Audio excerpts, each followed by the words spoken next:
raw katotohanan ang paratang ni Senador Bong Revilla na pinakiusapan siya ng Pangulong Aquino na i-impeach si dating Chief Justice Corona.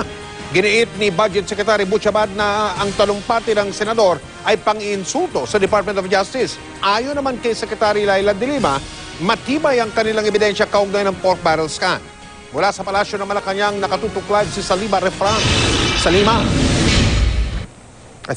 May pinabulaanan nga ng mga opisyal ng pamahalaan ang mga sinabi ni Senador Bong Revilla sa kanyang privilege speech sa Senado kanina.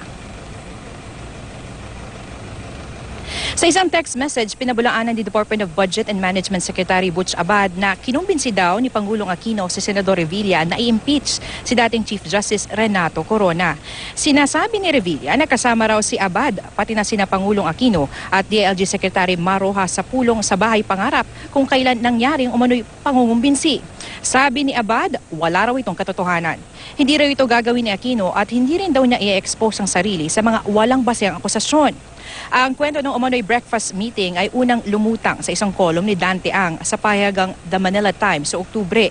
Nang tanungin namin noon si Abad tungkol dito, may naalala ko mga meetings dito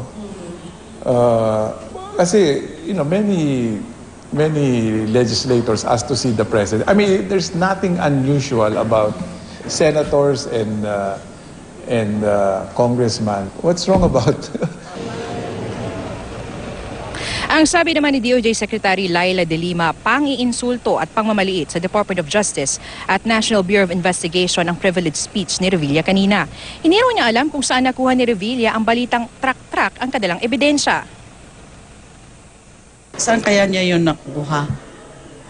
I don't think kailangang patulan yung mga ganon. How does he know that? And we deny that. We had boxes and boxes of evidence. Although, syempre, ganun karami yun because of the required number of copies of documents that are required by the Ombudsman.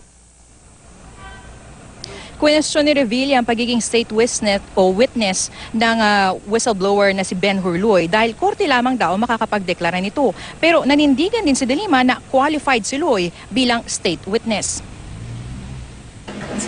Insofar as we're concerned, insofar as the NBI as the investigator is concerned, and under my supervision, we are convinced na totoo yung mga sinasabi ni Ben Hurluy. Kung wala sila, malalaman ba natin ito?